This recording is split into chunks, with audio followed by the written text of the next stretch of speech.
Catus, Maximus here. This time it's the last video on my DeWalt 36 volt Nano Lithium 2000, mid-2000 era power tool set review. I reviewed each of the tools individually. Look, we have Tiny. She decided to show up for like once every 100 videos. And the tools were actually built pretty darn well, especially the impact wrench. It was real simple electronics, super reliable. They were DeWalt's most powerful tools, I believe, for almost 10 years. And then they had, and I'm not sure what the real nature of the issue was, but there's lots of issues with the batteries failing. And DeWalt just decided to actually up sticks and just completely replace their lithium-ion tools with new lithium-ion tools, which is now the 20-volt max, 12-volt max, 40-volt long garden tools, and of course the 60-volt flex volt. And they just discontinued all this and just, you know, basically sent everybody up a river. Particularly offensive with the 36 volts. The batteries are just super expensive. There's like old stock, but you don't want old stock of these nanophosphate batteries. I believe the root issue really was ultimately cell imbalance and then the way the battery management system works. I found an article online where they were talking about it being a discharge type, where it discharges the most charged cell to balance. I don't know if that's true. But if it was, that could be, you know, the root cause of why the batteries had so many issues. When I bought this, I did get a church sale. I was told this battery is more recent, but it has a 2006 stamp on it. So does the charger, for that matter. It's kind of nice. DeWalt's been dating their stuff for a long time. Was a true 1-hour charger. Liked it had 3 lights, so it actually give you status on how full the battery is. So you know if it's getting like, you know, 75% full, and you can pull it and you're not just sitting there looking at a blinking light wondering exactly how much charge is really in there. Really, just like the modern chargers, it has a whole bank, special connector here, a whole bank of connectors that interacted with the battery. The impact wrench had simple electronics, but the variable speed tools, the recip saw and the big hammer drill, had some pretty complicated electronics. You can see this trigger switch has a whole bank of wires that go down there and interact with the battery. So the tool, more than just monitoring the temperature, it was probably monitoring each of the cell voltages.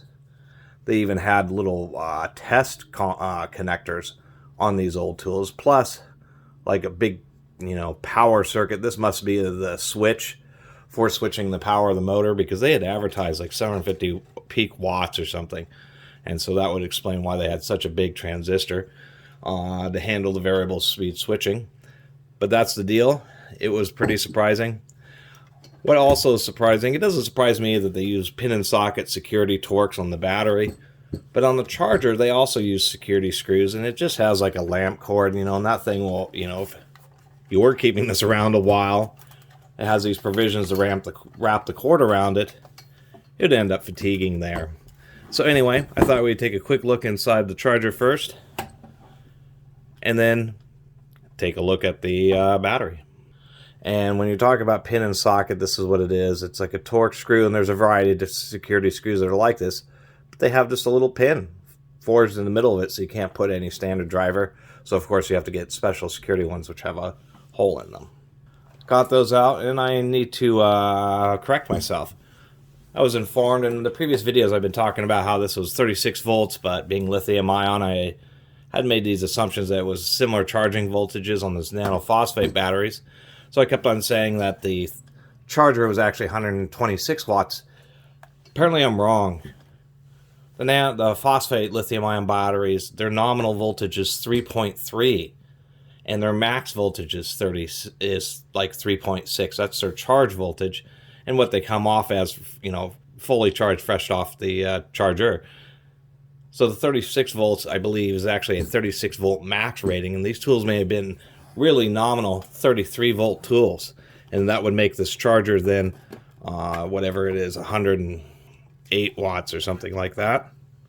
Interestingly enough, this is one of those items, just like all the with all the tools, when you take apart the items, the size that you pull the screws out of is nearly 100% of the time the part of the case that you pull apart first. But this charger is obviously one of the exceptions. You actually flip it off, and the side that receives the screws, or that the screws thread into, is actually what lifts off. This says polycarbonate slash ABS. Since this is just a piece of what it may be is polycarbonate case, and then ABS for the little light tubes. And there's the inside of the charger. To tell you the truth, this is a beast charger, and more than just a beast, we can already see something that's really nice here. This charger was made by Delta. Delta is a very respected power supply manufacturer, and they're really known for their high-performance computer server fans. They make some very extreme performance fans. And I, a long time ago, have a video about Delta fans, or high-performance server fans. Delta's a good brand, and it's surprising. So DeWalt, and I had mentioned that with the build quality of the tools, is that it seems that when DeWalt came out with these tools, they were really intending them to be their best and really put a lot of effort into the quality of the tools. And looking at this charger, the quality of the charger, it's just like the batteries, you know, I think they just got burned by the batteries and then just decided to cut their losses and accept the customers that they lose from just canceling all the tools. We do have an Atmel, that's the controller for this charger. But we can see there's just tons of silastic, tons of glue, just holding all the capacitors. Every one of the capacitors has some degree of glue on it to prevent it from having issues. It is a switching power supply, but look at this. Look at those crossbands. Those are copper noise shields on the high-frequency transformer. You can see on the input line we have capacitors and some large inductors, so quite a bit of filtering. Not only protects the charger from noise, like when you might have a saw plugged into the same circuit, but it also prevents the charger, since it's switching and it's constantly like plugging something in and unplugging it, prevents its noise from feeding back into the power line as well. But this thing is actually no joke. It isn't just name brand controller chips like Atmel, Delta charger, copper shielded high frequency transformer. That isn't some weird off-brand capacitor. That's a Rubycon. And Rubycons are a well-known name-brand capacitor manufacturer. 105 degrees Celsius rated. That's another premium component. We can see on the switching transistors, we have a couple different ones here. Pretty big. Those are like, you know, stereo amplifier size transistors. This one's on a really big heatsink here, and we also have our bridge rectifier. I guess the only annoying part about having to change the power cord is that the circuit board's held in. They're these little plastic standoffs. Circuit board's held in by those standoffs, but then they, I mean, wisely, they put glue on it. Although we can see that this is different from this. This white, really, you know, bright white stuff is really hard. This is really soft, more like silicone. So that's something that could easily just be picked away by some needle nose pliers there and there. So you could pop up the circuit board and be able to replace the wires.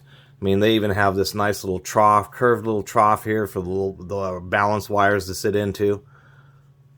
Those are the primary charging wires here. Surprisingly enough, those are pretty stiff. Those feel like solid core wires. The only thing I think is missing from this charger is surge protection. They usually look like blue circuits like that, but it's a pretty small one.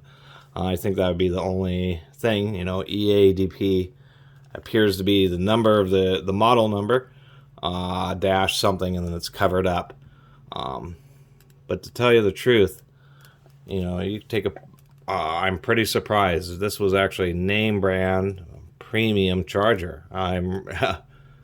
This was actually a pretty expensive charger. This was, I think I've opened up the more modern ones. If I haven't, I'll do a video doing that.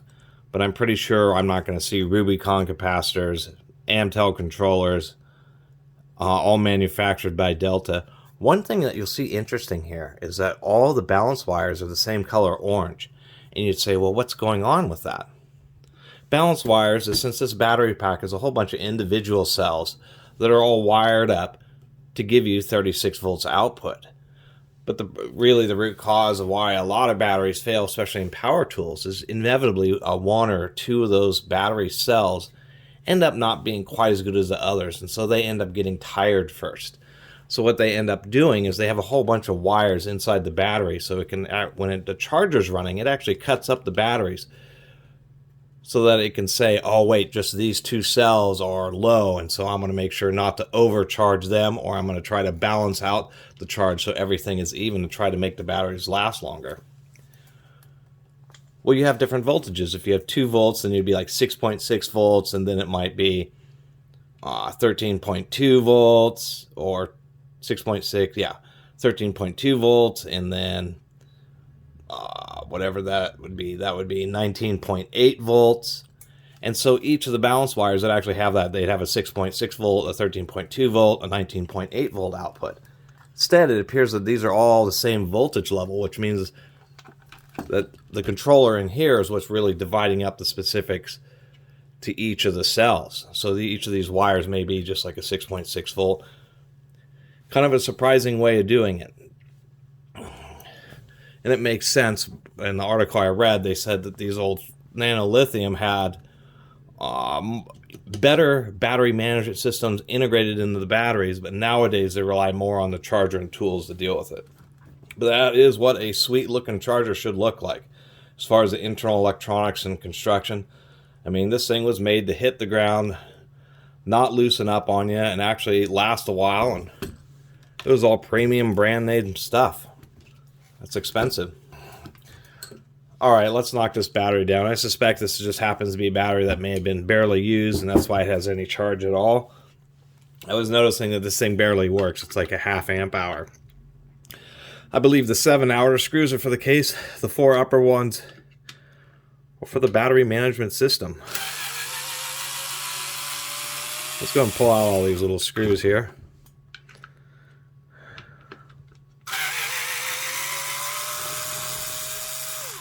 All little T10 Torx security screws. Come on now. Turns out these are extra deep, and the hex of a hex bit won't even fit into that hole. So you could have special long stem security Torx. Thanks for making that inconvenient, DeWalt.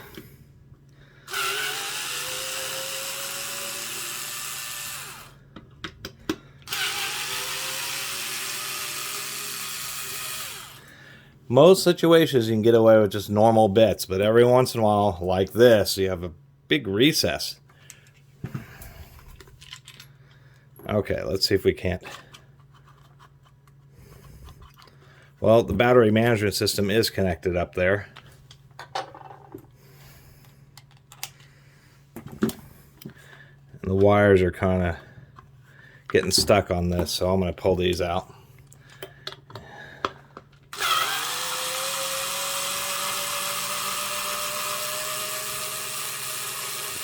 We know those are different because those are machine thread screws. Which means they're threading into either very, very hard plastic or metal. And I believe it's metal in this battery.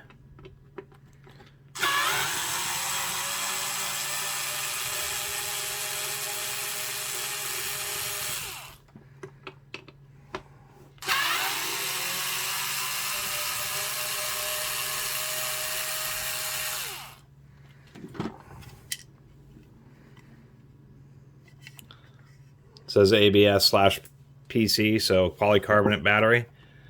And indeed, that's a battery controller that you won't find in modern DeWalt batteries. That thing is a solid metal brick.